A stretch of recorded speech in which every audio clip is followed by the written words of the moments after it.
Is your seatbelt fastened? All right. Let's go.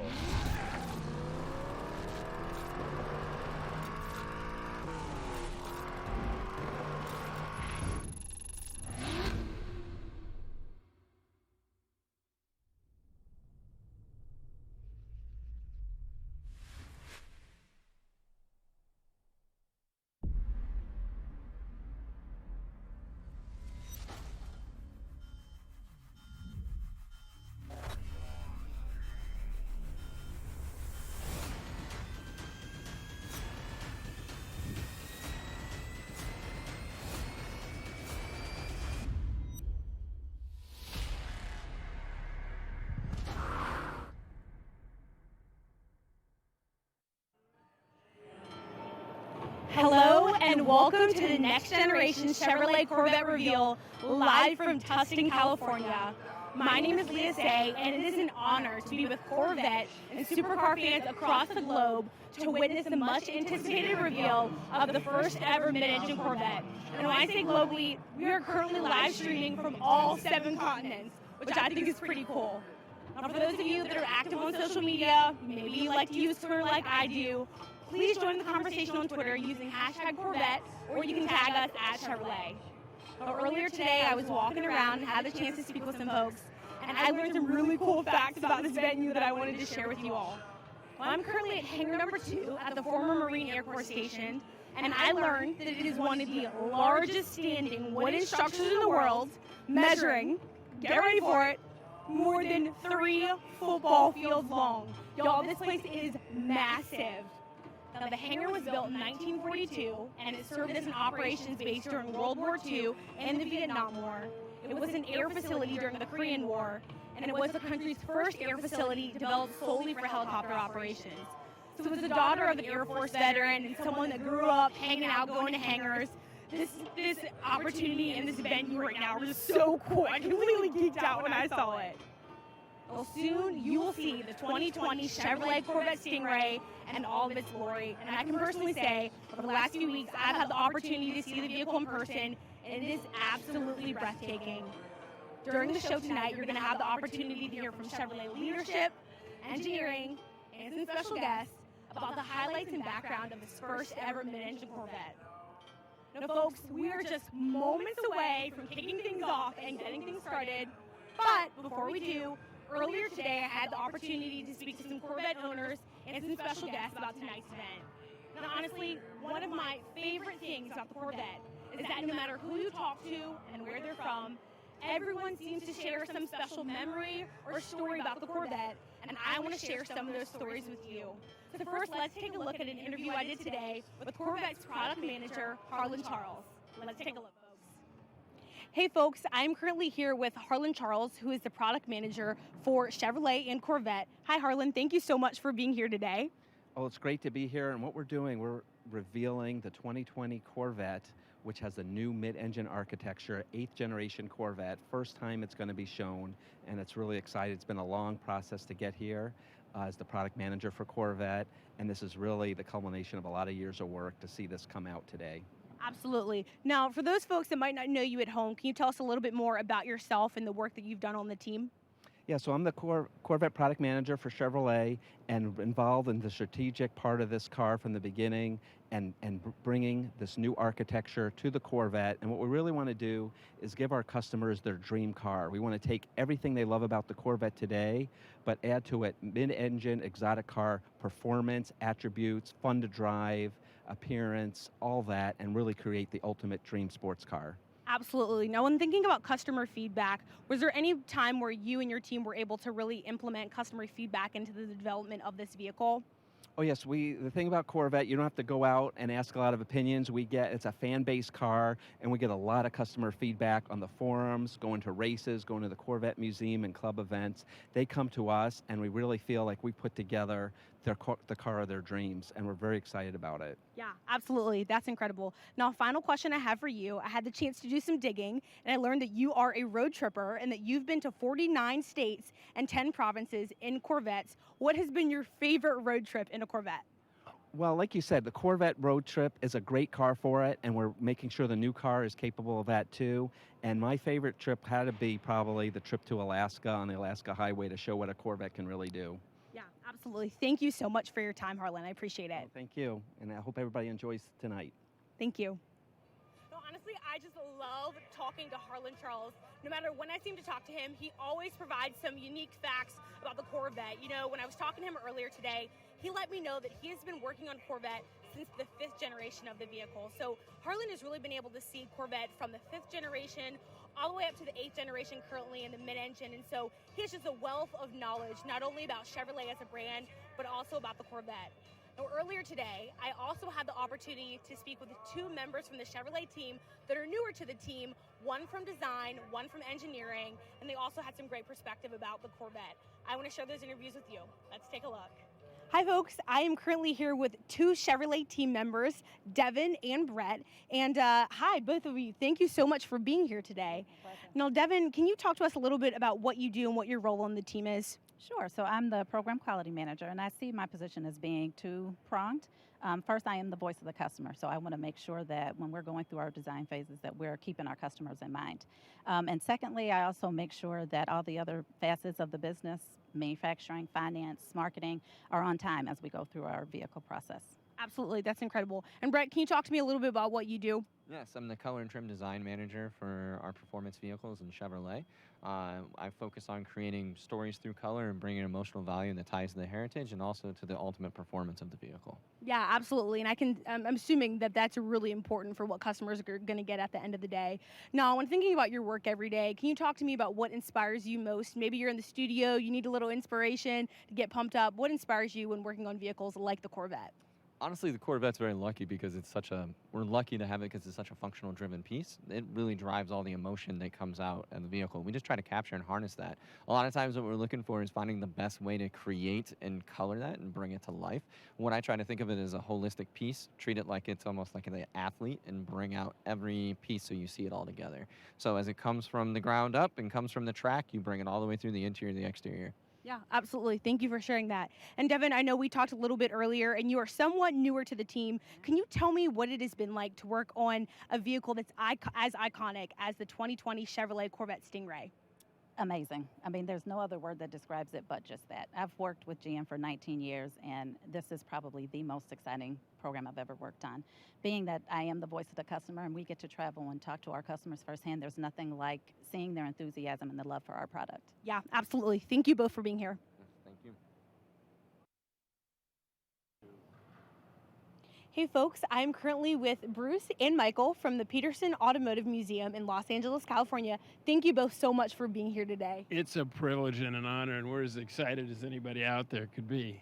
Absolutely. No, Bruce, can you give us a little bit more detail about the Peterson Museum? Sure. Well, we're celebrating our 25th anniversary, and what a way to start the celebration to unveil one of the greatest American cars ever, right? Yeah. And that will be on the 27th and 28th. So the Peterson Automotive Museum has been voted the top museum in the world, and it's spectacular. We cover the gamut from, antique cars to current race cars. So it's got something for everybody. We currently have an exhibit of movie cars, dream cars from Star Wars, from Mad Max to Corvette race cars. The first Corvette to run Le Mans and one of the last Corvettes to win Le Mans. So we're big Corvette fans, I can tell you, top to bottom. Yeah, and how do you acquire all the vehicles that you have in the museum? Well, some of them are on loan, like a couple of the Corvette race cars are my personal cars, so we borrow them from collectors.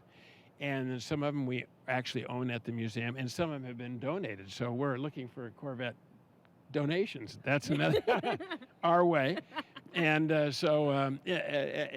we have about over 300 cars at the museum.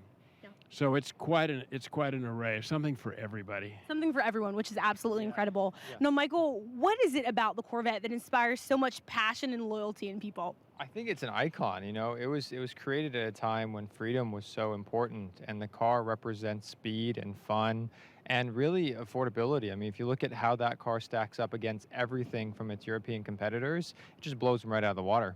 Yeah, absolutely. And I love that you touched on what's important to customers. So when thinking about owners, Yeah. what does the new mid-engine Corvette mean to owners, maybe like you all or folks Yeah. across the world? I think it means competition. I mean, that's what Corvette's about, right? I mean, it kind of brings up the bar of everybody else. And, that car, the prototype was from '76 for the mid-engine Corvette. And now that it's come back, it's been a long time in the making. Everybody's really excited to see it, Yes. including us to have it on display. Yeah. Yeah. No, I heard that you all have an event at the end of the month. Can you Yes. talk to me a little bit more about that event? Absolutely. Yeah, so we're celebrating Zora Duntov, the grandfather of the Corvette, on the 27th and 28th of July. And on the 28th, we're doing a rally with one of our Corvettes in the collection to the Peterson. And then that's the public day. So anybody who can actually buy a ticket to the museum and come see that car, the C8, yeah. Well, thank you all again so much for being here tonight, and best wishes for Thank your you event so at the end much. of the month. Thank Yeah. you. Thank Very you. exciting day. Very exciting. Thank Yeah. you. As you can see, tonight is truly about honoring the legacy of Corvette while celebrating the innovations and achievements that have driven us to this point. Now, there were hundreds and hundreds of folks earlier flooding into this room, all excited, all in anticipation about the 2020 Chevrolet Corvette Stingray. Now, for those of you that are just joining us live, please join the conversation on Twitter using #Corvette or hashtag, you can just tag us at Chevrolet. Now, folks, we're just moments away from kicking things off, so it seems like we're ready to get things started. So without further ado, folks, let's go.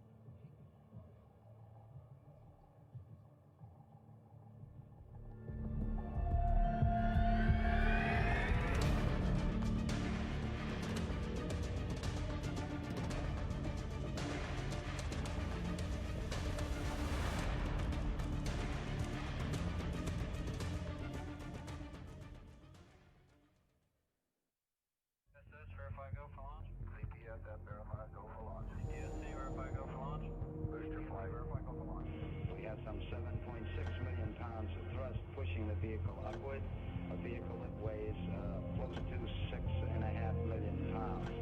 On the Apollo mission, the flight to land the first men on the moon. Apollo 11, this is the launch operations manager. The launch team wishes you good luck and Godspeed. 10, 9, ignition sequence start. 6, 5, 4, 3, 2, 1, 0. Liftoff. We have liftoff. 32 minutes past the hour. Liftoff on Apollo 11.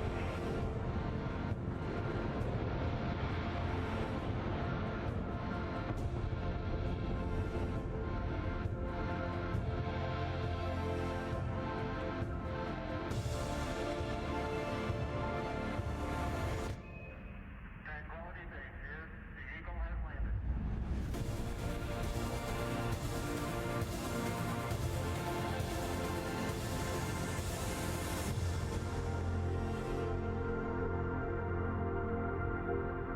Please welcome former NASA astronauts, Dr. Mae Jemison and Captain Scott Kelly.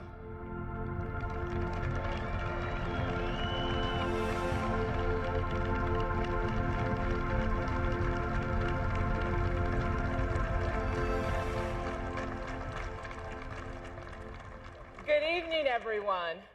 I'm Dr. Mae Jemison, an engineer, educator, physician, former astronaut. And on this very day in 1969, the crew of Apollo 11 was approximately 176,000 nautical miles from Earth. They were traveling at a speed of 3,200 feet per second to the moon. To put that speed into perspective, your travel time from the Los Angeles airport, which is approximately 32 miles away, would be 53 seconds. And less than 48 hours from right now, we will celebrate the 50th anniversary of the day 3 courageous men embarked on a journey from the Earth to a truly uncharted place, carrying with them the hopes and determination of thousands of women and men who conceived, designed, engineered, built, and supported the endeavor. And buoyed by the goodwill and the imagination of people around the world, they landed safely on the moon.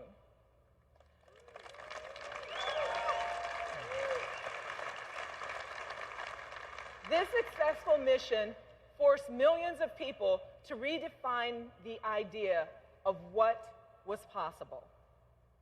But you see, as a young girl growing up on the south side of Chicago, I knew chapter and verse of the Gemini and the Apollo missions, the engineering sequence to get humans to the moon. I was excited about space, science, and exploration. I like dinosaurs too, right? Space and dinosaurs. But my 7th grade teacher told me to consider becoming an aerospace engineer because they're the ones who build spaceships. You know, popular television shows like The Jetsons, Lost in Space, and of course my favorite, Star Trek, they started people to thinking about space. And in a way, real-life space exploration fueled science fiction, and science fiction fueled real-life space. I'm Scott Kelly, retired U.S. Navy captain and former NASA astronaut.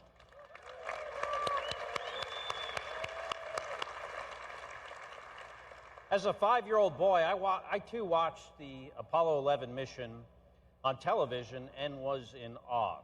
It's one of my earliest and most vivid memories. Then at the age of 18, I read the book, The Right Stuff, by Tom Wolfe, an amazing story that chronicles the first 15 years of America's space program. The book defined my destiny. I knew right then and there the next step to becoming an astronaut was to first get an engineering degree, then become a fighter pilot, and later a test pilot. Eventually piloting and then commanding the U.S. Space Shuttle, twice launching on a Russian Soyuz spacecraft, and living on the International Space Station for nearly a year, where for me, truly, dreams come true. And they were made possible because of the brave and talented aviators, designers, engineers, and others who worked on the space programs before me. The quest to land a human on the moon and bring them back safely to Earth required thinking that wasn't merely out of the box. For most people, it seemed outside the realm of possibility. The scientific, engineering, and creative thinking that led to Apollo 11's success would foster other scientific discoveries and technologies that have benefited us right here on Earth and that propel us further into space. Every innovation builds on the one before it. While in space, as we orbited the Earth, I saw my hometown of Chicago. And more importantly, on this space laboratory, I worked on 43 life science and materials experiments, semiconductor processing, frog embryology. And as a physician, the experiments to understand first the effects of weightlessness on the human body and how to counteract them was key.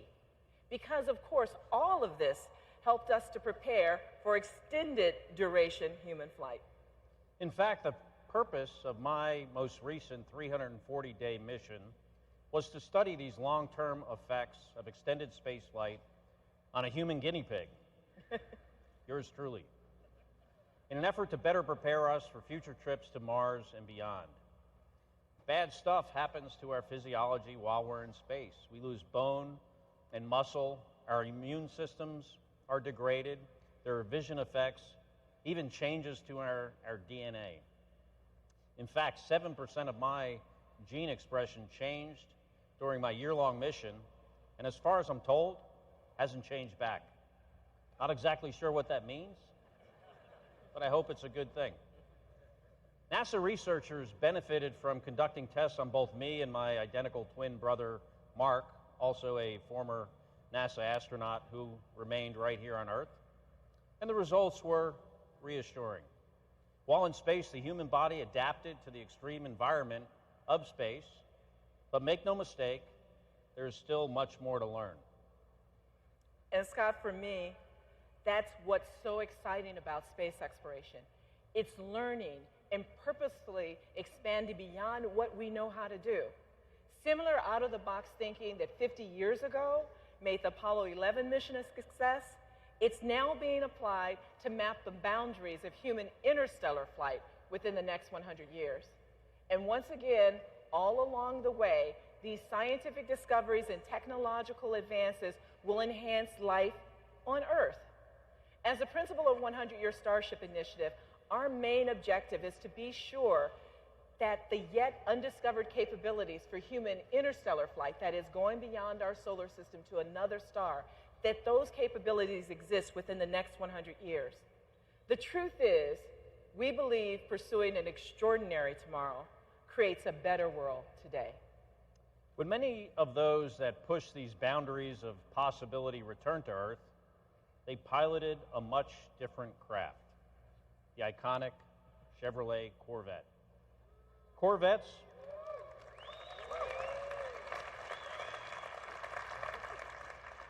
and astronauts have long been linked.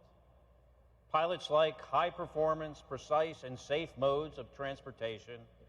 And of course, they've got to be fast. And like a rocket, the Corvette you're about to see has the engine in the back.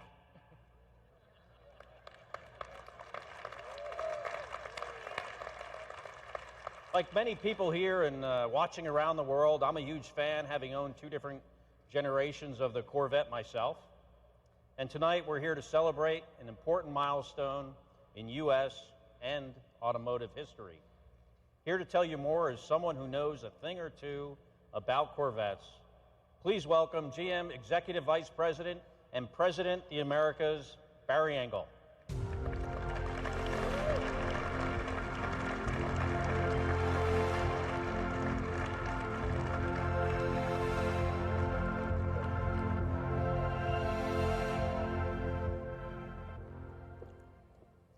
So Captain Kelly and Dr. Jemison, thank you. Thank you for being here with us tonight.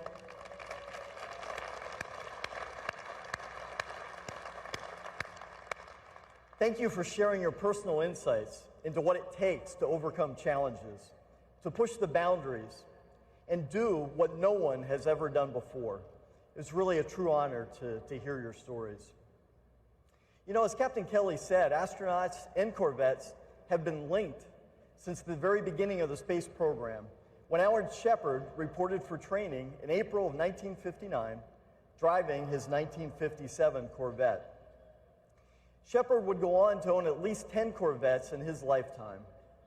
Several of the other adventurous and dedicated young men who trained with him to become America's first astronauts also shared his enthusiasm for sports cars. Shortly after Shepard became the first American in space, General Motors executive Ed Cole presented the astronaut with a new white 1962 Corvette. The car had been outfitted by GM designers with a customized space-age interior. This early Corvette astronaut connection, which began with Shepard, might have faded in the years that followed, if not for Florida Chevrolet dealer Jim Rathman. Rathman was a race car driver who, after winning the 1960 Indianapolis 500, opened a Chevrolet Cadillac dealership in Melbourne, Florida, near the Space Center. He negotiated a special program with GM to get astronauts into Chevrolet cars. Many of the Mercury and Apollo astronauts took Rathman up on his Corvette offer. 2-lane blacktop duels fought between Shepard and astronaut Virgil Gus Grissom in their big block-powered Corvettes would truly become the stuff of legend. In his quest for a competitive edge, Grissom had his last Corvette, a 1967 convertible, specially geared and modified for accepting extra-wide rear racing tires. When Apollo 12 astronauts Dick Gordon, Charles Conrad, and Alan Bean ordered new 1969 Corvettes, they asked that the identically equipped 427 Stingray coupes be custom finished in a special black-accented Riverside Gold color scheme that was designed by Bean himself. Corvette gained huge exposure when it famously appeared in the June 1971 issue of Life magazine. Apollo 15 lunar mission crew members Jim Irwin, Al Worden, and Dave Scott had been photographed with their Corvettes in a training version of the first lunar rover vehicle, or moon buggy, which they would deliver to the moon. The Apollo 15 crew members, their Corvettes were each a different color: red, white, and blue. Dual racing stripes on each car completed the colors of the American flag. Almost everyone has a story of the first time they saw a Corvette. I remember like it was yesterday.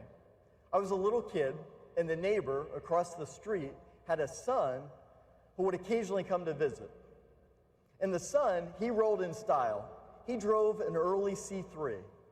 It must have been about a 68 or a 69. It was one like the Apollo pioneers drove. My dad, he always liked cars, and the Corvette caught his attention.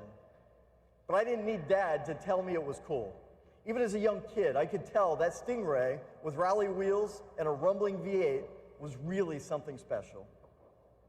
Corvette is truly an American icon.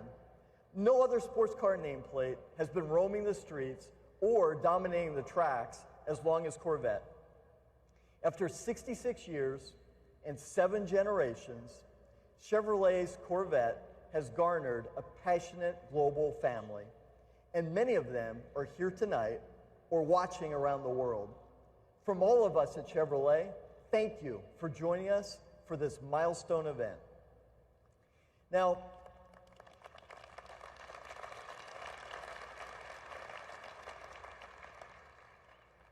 I could literally spend the entire show listing the thousands of Corvette's achievements. But first, there isn't enough time, and second, I'm sure I'd miss something that would cause a fantastic and passionate debate. It is this passion for Corvette that unites our fans and our customers. This same passion drives our designers, our engineers, our suppliers, and of course, the entire manufacturing team here in the U.S., specifically in Bowling Green, Kentucky, where we proudly build this great car.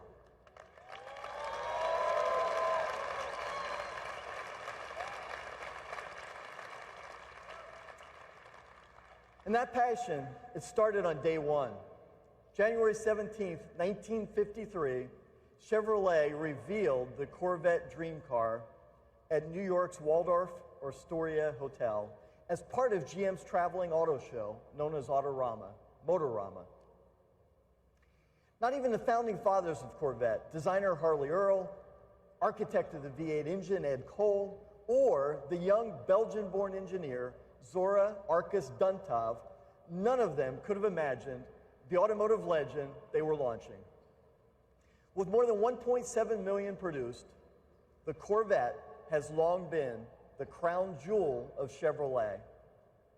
It has always represented Chevrolet's best in design, performance, and technology, all at a great value. Like their kindred spirits who made aviation and space exploration possible, our designers and engineers have been similarly inspired by every generation of Corvette to push the technical limits of propulsion, materials, precision engineering, design, and aerodynamics. We have not only pushed the envelope on our production cars, but we have been working behind the scenes for decades to design and engineer mid-engine research vehicles that pushed even further, all in preparation for this moment. Earlier, Scott and May outlined the importance of creatively blending engineering and design to make great things happen, and the importance of focusing on every detail. The next generation Corvette is not just about imaginative breakthrough engineering or breathtaking design. It's about both. And it's about every detail reimagined. What you're about to see is a milestone achievement for GM, for Chevrolet, and for Corvette. This car is a powerful testament to the creativity, imagination, discipline, and perseverance of the men and women who had the courage to dream and journey to places where few, if any, have ever gone before. Ladies and gentlemen, the all-new 2020 Mid-Engine Corvette.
welcome the President of General Motors, Mark Royce.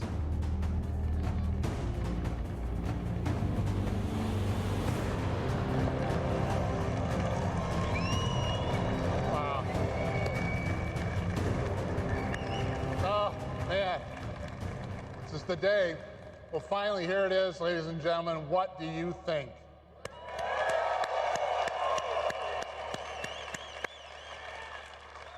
I think I speak for a lot of us here when I say it's hard to believe this is really actually happening.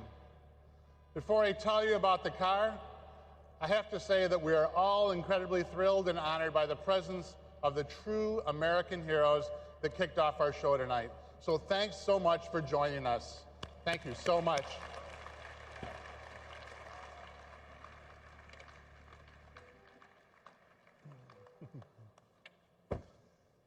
I mean, I was a little kid, and watching these grainy images, I was completely blown away by the moon landing, and the lunar lander, and the man walking on the moon. And we were all thinking, this country is the best. I built an incredibly detailed model of the Apollo lunar module. When I was finished, it felt like the coolest thing I'd ever done. I built many other model rockets after that, like the kind you can launch right in your backyard, but that's a different story for a different day. Today, it is almost impossible to think that it's been 50 years this week since the Apollo 11 landing. 50 years. After all those years, here I am at the launch of another engineering marvel, another one that blows my mind, makes my spine tingle, that makes me proud to be an American, and that makes me want to build things. Appropriately, for a vehicle that's been an American icon since 1953, the new generation represents one giant leap for Corvette. The 2020 Chevrolet Corvette is, true to the vision of creator Zora Arkus Duntov, a mid-engine supercar. The C8 is everything Zora dreamed of with technology he never could have imagined.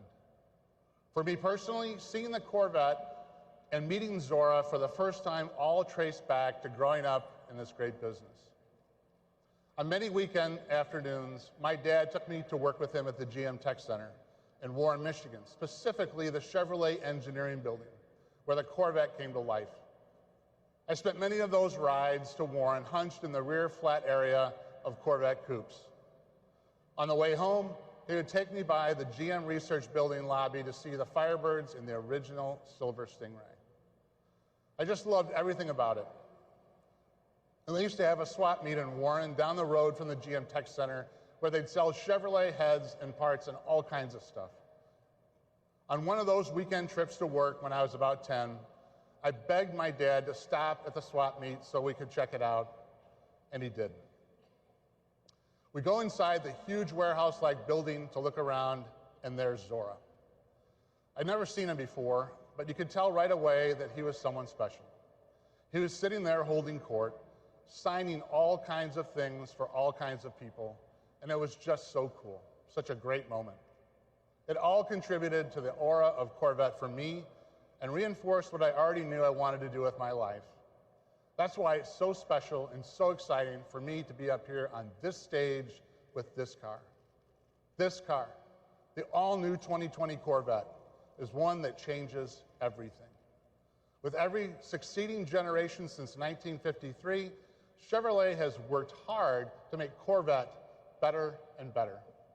We've never stopped improving, never stopped innovating, and never stopped making the car faster, better handling, more comfortable, more everything. You can make the case that once we got to C7, we had pushed the limits of what we could do in that configuration. It was as close to perfection as front-engine, rear-drive Corvette was going to get. To take performance and driving dynamics to the next level for our customers, we had to move to mid-engine. And that's what Zora had always wanted, of course. In 1959, exactly 60 years ago, Zora and his team went to work on developing Chevrolet Engineering Research Vehicle number 1, commonly known as SERV-1. SERV-1, which made its debut in 1960, was a demonstration of what happens when you push the boundaries of engineering and design to develop a mid-engine race car. What made Serve 1 so unique was how light and powerful it really was. The car only weighed 1,600 pounds, and the body accounted for 80 pounds of that. The 283 cubic inch V8 powered the Serve 1, produced 350 horsepower, and weighed only 350 pounds, thanks to the then novel use of aluminum in the cylinder block and heads, and several other critical parts like the water pump and the flywheel. Zora's team also used magnesium in the clutch housing and fuel injection manifold, and it also featured mechanical fuel injection.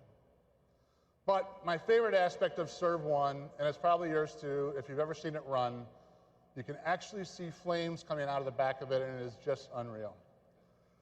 So Serve 1 was followed by what I think is the most beautiful of all the Serve vehicles, Serve 2, in 1964. The Serve 2 was an amazing car built to compete against the Ford GTs at Le Mans. It had a monocoque chassis, a 377 cubic inch V8 producing 500 horsepower. Importantly, Serve 2 was, in fact, all-wheel drive. The transmission featured a unique configuration in which the rear wheels were driven by one torque converter and the front wheels through another in the front. Zora patented this configuration in 1968. Serve 2 also marked the beginning of the velocity stacks, like the McLarens had, which were developed, in fact, by General Motors R&D, and that car is very, very special in my opinion. And in 1990, the Serve 3 made its debut. I was already working at the company, so I remember it being built around the time we were spending a lot of time at the GM Proving Ground working on sort of the holy grail of a true active suspension system. Serve 3 did have that yaw control and kept it stable through the active suspension, and it had active aero and other advanced technology on it. Like its predecessor, it had an all-wheel drive mid-engine configuration. And it was powered by a turbocharged ZR1 5.7 V8, producing 650 horsepower. And it weighed only 3,400 pounds thanks to extensive use of carbon fiber, and the central structure was in fact a carbon fiber torque tube that weighed only 38 pounds. The ends of that beam were machined from titanium. Those three Serve vehicles and their legacy are very much the inspiration for this new, first ever mid-engine 2020 Corvette Stingray.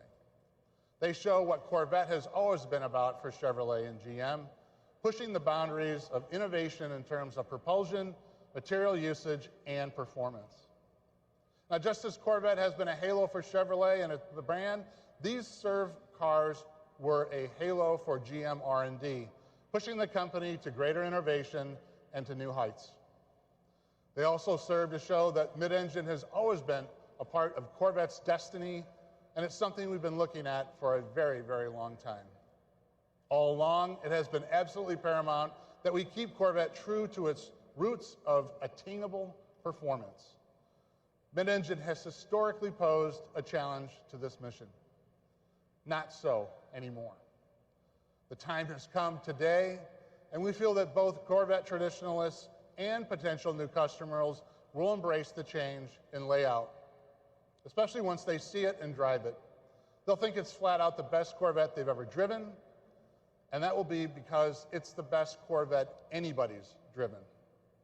There are many reasons for that, even beyond the mid-engine layout, like the way it feels, the way it sounds, the way it looks, and the incredible attention to every detail on the car.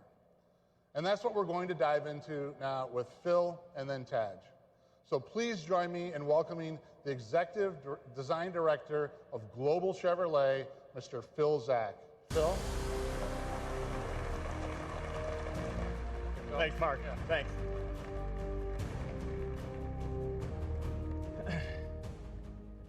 Thanks, Mark. At GM, every time we take on the task of designing a new Corvette, it must build on its storied history and push towards the future. The current 7th generation Corvette and each one before it had a strong and powerful presence. But the new mid-engine eclipses anything we've ever done before. This is not merely a new chapter in the Corvette legacy, this is an all-new book.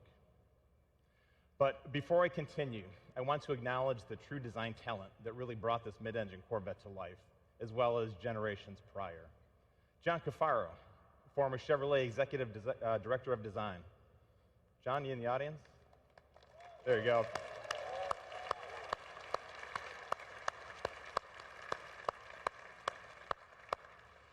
And also Tom Peters, former Corvette chief designer. Tom, please stand.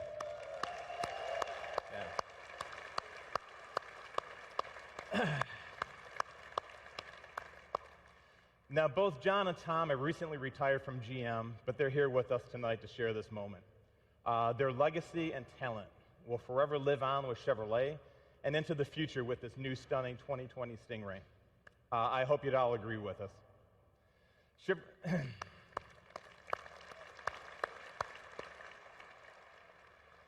Now, Chevrolet has always been a symphony of performance, design, and engineering. But on this car, every element has been elevated to the next level of craftsmanship.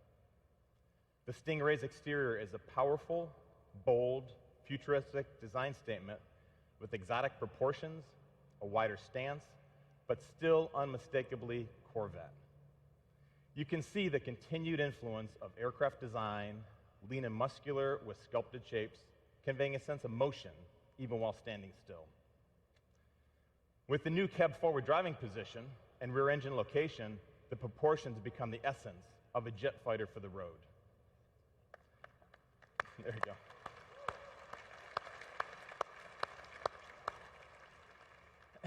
As you would have expected, we've maintained some of the essential Corvette design cues that are timeless and transitioned well into this new mid-engine configuration. For example, the bold front face with LED lights and aggressive dual-element DRL signature proudly say Corvette. The strong fender peaks over the front wheel and rear quarter give the Corvette the expected athletic, muscular appearance. The sleek sculpture is low, taut, and narrow-driven. And the horizontal crease down the body side is the main design element that gives Corvette its sleek appearance and anchors the fender shapes and aggressive side intake.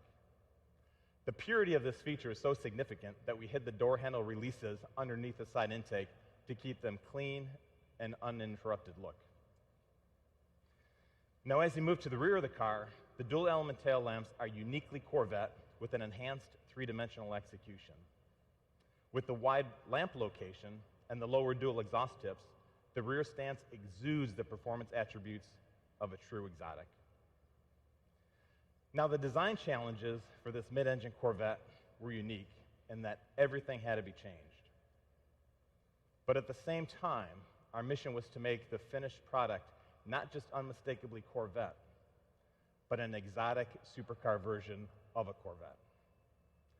By repositioning the engine to the middle, the proportions shift, and the whole canopy is thrust forward in profile, allowing the rear wheels to move farther back for a much more aggressive attitude.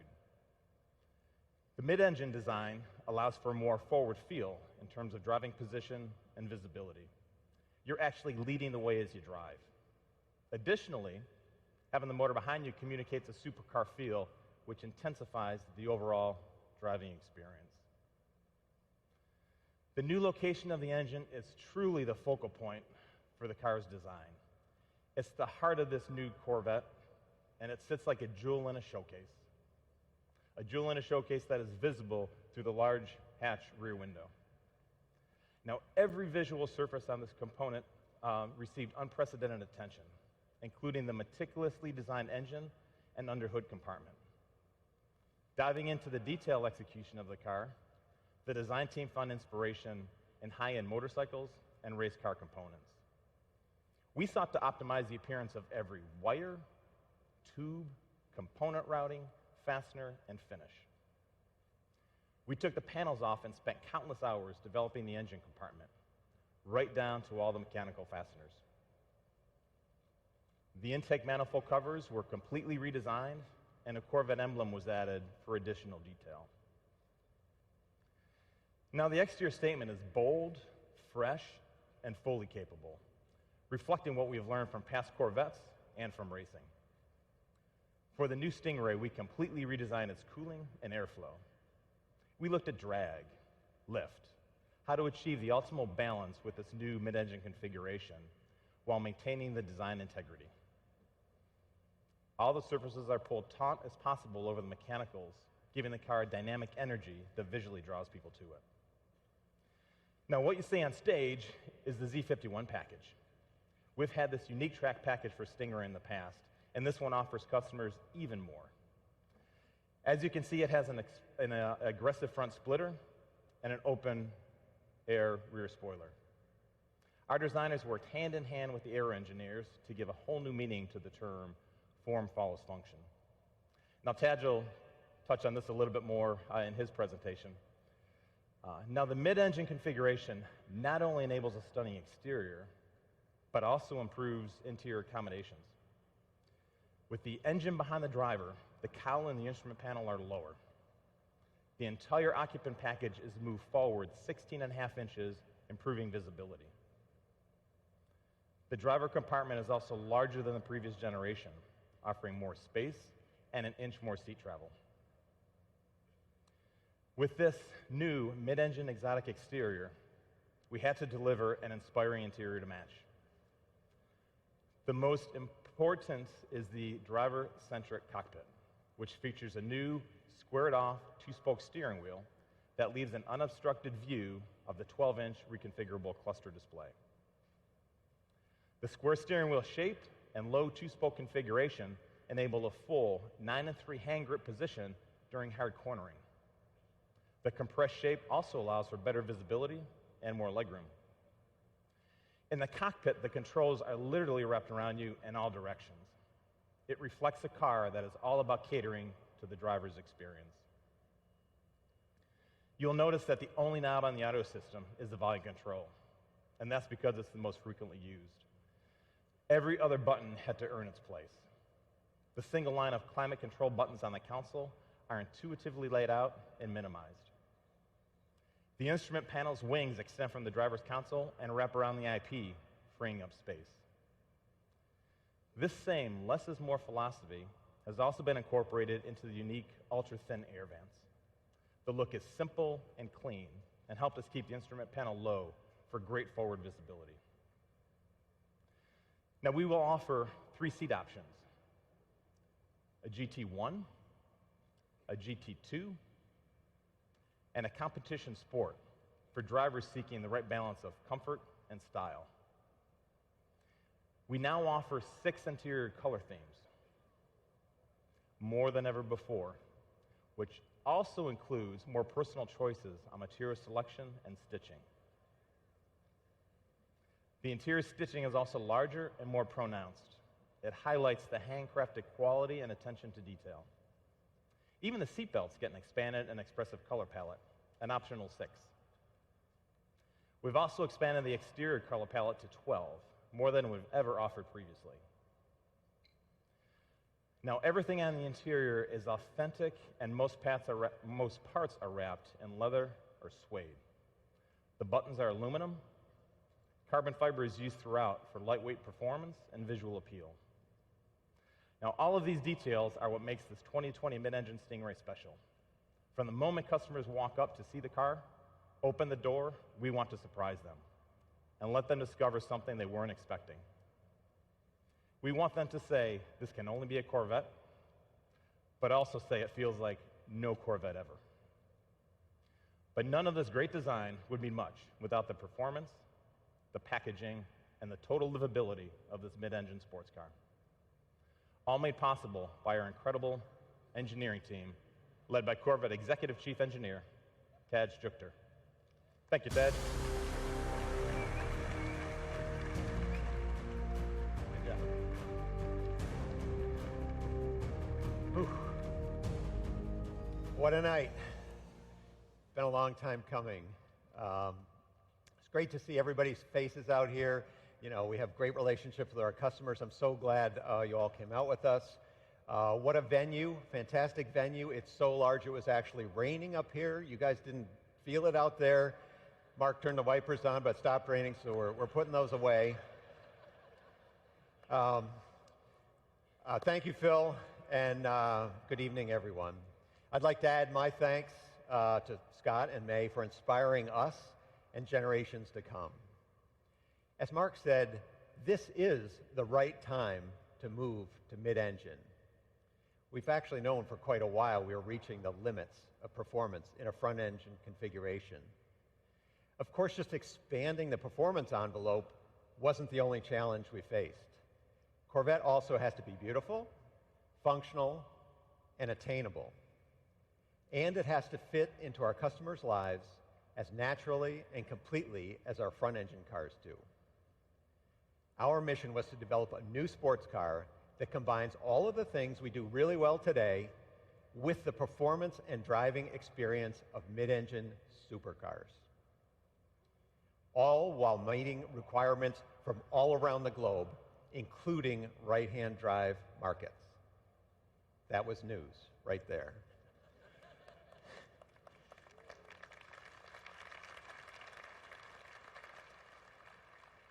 To do this, we had to develop the analytical tools and knowledge necessary to engineer world-class mid-engine cars on our very first attempt. State-of-the-art computer models and simulation let us synthesize and integrate new solutions for body structure, aerodynamics, thermal management, crashworthiness, and others. These images behind me depict some of the simulation work we've done. And we're going beyond that tonight, as you've already seen, using augmented reality. Let me explain some of the physics behind why putting the engine behind the driver enables us to make a quantum leap forward in driving dynamics. A mid-engine architecture allows for a very short, straight, stiff steering system. It's 50% stiffer than today's car, and that makes the driver's input to the chassis nearly instantaneous. The new seating position places the occupant's center of gravity right on top of the vehicle's center of gravity, so the car literally rotates around you in a turn. It completely changes the perception of vehicle handling and responsiveness. It also allows us to engineer higher performance chassis calibrations while simultaneously improving ride quality. Historically, cars with rear weight bias struggle to get to neutral and progressive vehicle handling. We were determined to get all the benefits of that weight distribution without any of the drawbacks. We did that by putting untold hours into the design of suspension geometry, bushing compliances, tire construction, and the front-to-rear stagger of the wheel sizes. There's actually a lot more than that to it, but I can tell you the final result is magic. The driving dynamics of this vehicle are better than we thought they would be. Today's Corvette gets excellent marks for ride and handling balance, but the Stingray is a whole new deal. No Corvette has ever felt so comfortable, nimble, and so completely stable. I can't talk about the suspension without talking about its foundation, the body structure. The main structure is aluminum and makes the most use of high-pressure die casting in General Motors history. The 6 largest castings are enormous. These high-pressure die-cast precision parts have superior material properties, more design flexibility than traditional castings. They are used throughout the car to minimize the number of joints and put the material exactly where it needs to be for maximum stiffness and minimum mass. They are the key to making this the stiffest Corvette in history, which in turn contributes to great driving dynamics. We've been using a center backbone strategy since 1997, but for the 2020 Stingray, it has been completely redesigned for a mid-engine configuration. In addition to great structural feel, customers will notice very low rockers, which allow for easy entrance and exit, compared to other mid-engine designs featuring a tub-type construction. Beyond aluminum, we're using many innovative materials in many strategic places. Corvette has always been a mosaic of premium materials, and this one's no different. We picked the material that optimizes the performance of each component. On a mid-engine car, you would expect there to be a front storage compartment. But the Corvette also features a rear storage compartment. Both of these compartments and the dash panel are molded from ultra-lightweight fiberglass with a proprietary resin. It's so light that actually a solid brick of it will float in water. This is a real first, a real breakthrough. It helps manage the Corvette's overall weight while maximizing luggage volume and resisting elevated temperatures. And speaking of those 2 luggage compartments, we felt it was hugely important to maintain our class-leading utility. Combined, these two compartments provide unprecedented luggage volume. The trunk easily accommodates the standard removable roof panel, which has been a hallmark in Corvette since 1984, or 2 golf bags. In fact, even the 5-piece luggage set that we custom designed to completely fill the back of the current car fits perfectly in this new car. Protecting that rear trunk, we have the automotive world's first curved, pultruded, carbon fiber bumper beam. This is the lightest and strongest possible structure for this very important part of the car. And although luggage room is not at the top of most sports car customers' reason to purchase, we know it improves the car's bandwidth. What I mean by that, it does a lot of things well. Of course, we want the Corvette to be an amazing track weapon. We also want it to shine as a daily driver and as a long-distance touring machine. Another way we expand bandwidth is through customizable driver modes. The 4 familiar driver modes we introduced on the current Corvette return for 2020: weather, tour, sport, and track. Customers will find even more vehicle characteristics involved in tailoring the driving experience in each mode. New for this generation, we have what we call Z Mode. Z Mode lets you customize every vehicle attribute we offer and make it accessible with the single push of a button. So for example, if you like a certain setup for a particular track, instead of wading through menus every time you head for pit lane, you hit the Z Mode button and off you go. As Phil mentioned, the new Stingray will have the Z51 package. It includes a long list of track-focused features like performance tires, larger brakes, electronic limited slip differential, more aggressive gearing in the transmission, additional cooling capacity, and aerodynamic content. The aero content includes additional brake cooling and a front splitter and rear spoiler that actually create full vehicle downforce and confidence-inspiring balance on the track. With more weight on the rear axle, the electronic limited slip differential is more effective than ever, giving the Stingray the optimum handling balance through every corner and the ability to put power down like never before on corner exit. The available performance traction management has been refined for greater acceleration and more consistency across a wider range of surface conditions. I'm just scratching the surface of what this vehicle does, can do, and will do. Many of our features are enabled by our new digital vehicle platform.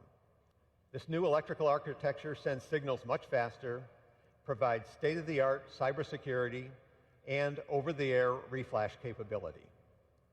We are introducing our second generation of the Performance Data Recorder, which will now have a database of track start-finish lines. You'll be able to do point-to-point recordings and can even be set to auto-record like a dash cam. Of course, all the video is high definition.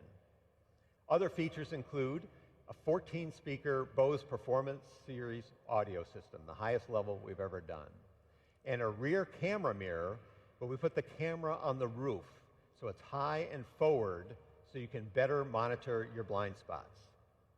There's even a front lift system capable of raising the nose up to 2 inches.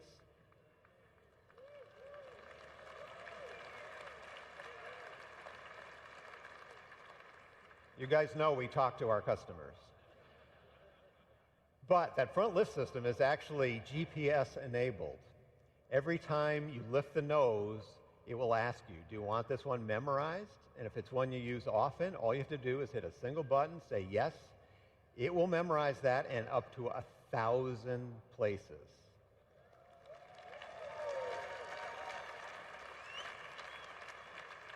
Every time you approach, it'll automatically lift. You don't have to do anything. Okay, you've probably been waiting to hear about the drive lines, the performance stuff. I'll talk about the beating heart of the Corvette, the engine.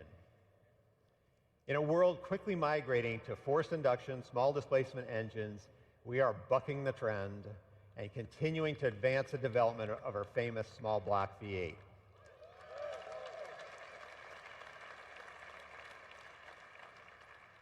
There's simply no substitute for the immediate responsiveness and the sound emanating from this technological masterpiece. We will be the only remaining naturally aspirated V8 in the segment. We are calling it the LT2, and its displacement remains 6.2 liters. But that's about all that is carryover about it. With the performance exhaust, it was recently SAE certified at 495 horsepower and 470 foot-pounds of torque, making this the most powerful Corvette Stingray ever.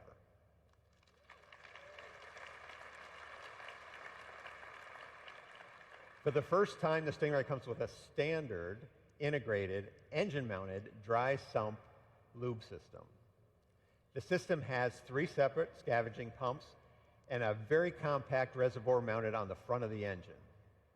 The low-profile oil pan reduces mass and lets us mount the whole engine lower in the chassis than we've ever done before. The oil cooler has even more capacity. The bottom line is that the new lube system has been absolutely bulletproof during our testing at tracks like VIR, the Nürburgring, and our own Milford Road course. That engine is paired to our first 8-speed dual-clutch transmission, or DCT. This features a very innovative electronic transmission range selector, a masterpiece of engineering art and design that will become a benchmark for the industry. The DCT provides lightning-fast shifts and excellent power transfer. Simply put, the DCT shifts gears faster and better than any human can. It offers the spirited and connected feel of a manual and the premium driving comfort in an automatic. It truly feels like you're getting the best of both worlds. We've set the DCT up with a very low first gear to leverage our additional traction at the rear to get the car off the line very quickly. Gears 2 through 6 are closely spaced and keep the engine near the power peak on the track. Its tall 7th and 8th gears make for easy long-distance cruising with low mechanical stress and excellent fuel economy. The LT2 engine and the DCT, in combination with this new architecture, make the new Stingray a very quick car. We are seeing 0 to 60 times under 3 seconds.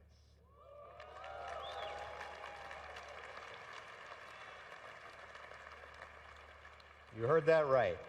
Z51 Stingray under 3 seconds. That puts the Stingray in the company of some of the world's quickest cars, and in our own history, only beaten by our 755 horsepower ZR1. Now, I've talked about a lot of changes, but the truth is, we have not changed the essence of Corvette.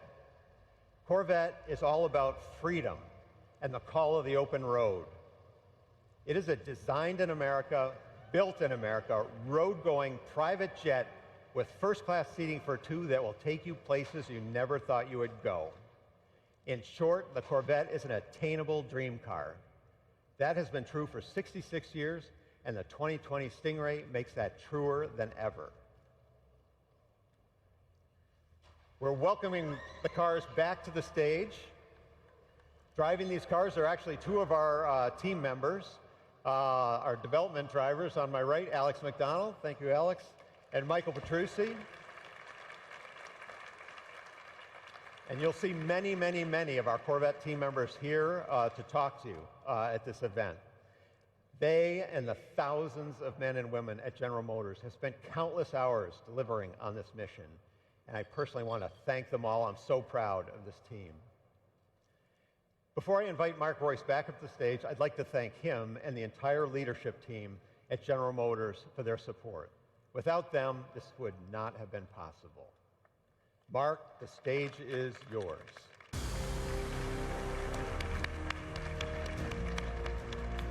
Thank you, Ted. Great job. Thank you. Thanks, Ted. And yes, we do test a lot of our safety equipment before we go into production, so that was a little bit of a wiper test there.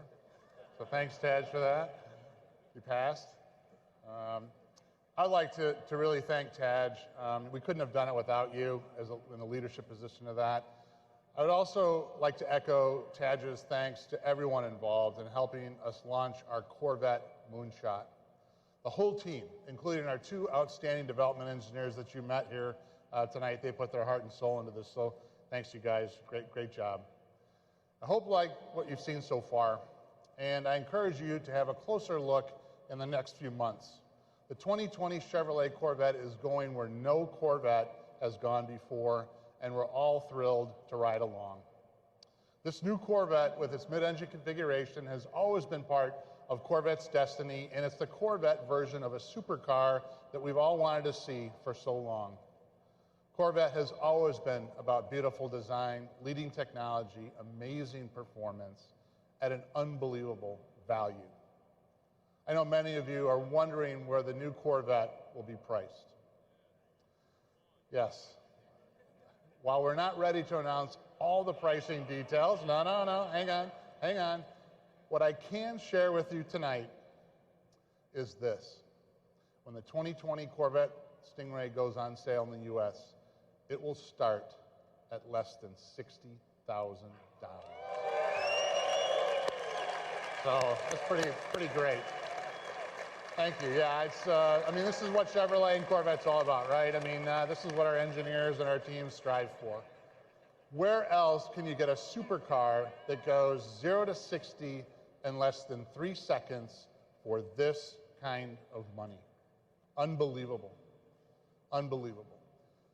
Now, our customers can reserve their 2020 Stingray today, and we've got a new system called New Reserve Now program that is live on Chevy.com. So Reserve Now program. It's a new program that Barry and our IT team and our vehicle sales service and marketing team has put together, and it's incredible. Or, of course, you can go to your preferred Chevrolet dealer. So that's a great thing, and it's a configurator, and you can actually look at the car, you can see the car, you can price the car, and it's something that we haven't had before. So thanks for doing that to our whole team that has done that. It's fantastic. So thank you for doing that, Barry and the team. It's great. So we can do that live right now. But I got to tell you, we are just getting started with Corvette. If you are one of those who like and enjoy driving, you owe it to yourself to try this car.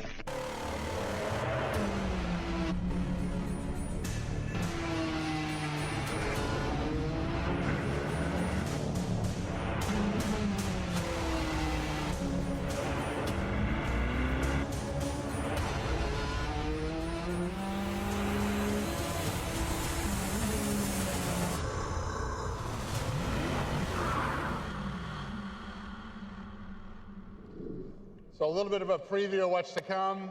I'd like to thank everybody for coming here and tuning in. And right now, I'd like to invite everybody up on stage and to the expos and displays that we have in this wonderful facility that has been put together by our whole team. So please come up and take a look at the new C8 Corvette. Thank you.